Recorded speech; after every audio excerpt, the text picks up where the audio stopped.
when you pray, try as much as possible not to blackmail God, because that is what many of us do. Recently, I was listening to one of the popular men of God that I love so much pray. I think it was in a conference or in a program of how many, over 2,000 people, if I'm not mistaken.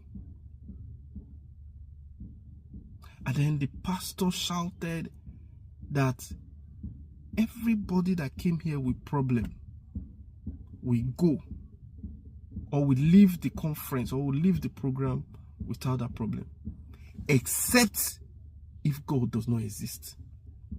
That is, the only time they will leave that conference ground, or that prayer ground, or that program with that problem that they have come with, is if God does not exist.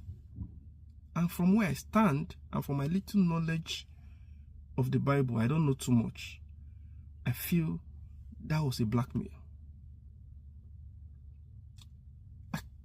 I can be wrong and I can be corrected, but I feel that was a blackmail. Knowing fully well that he is God all by himself. Knowing fully well that he does whatever pleases him. Why would you make that kind of statement in prayer?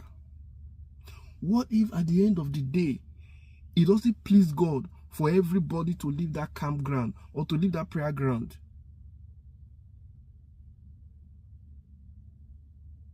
Without the problem being solved. What if? Because he does whatever pleases him. Because he is God all by himself. So you cannot say, oh, as many that has come here with one problem or the other, you will go home without, you will not go home with that problem, except God does not exist. Many of those people will still go home with that problem, and God will still remain God.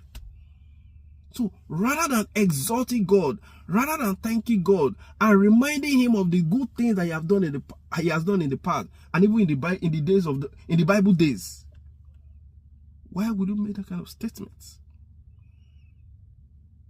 And now, if there are now 1 or 2 persons that went home with that problem, tell me, will their faith in God not be altered? Because the man of God that they love so much has said the only time that they can leave this program with their problem is if God does not exist.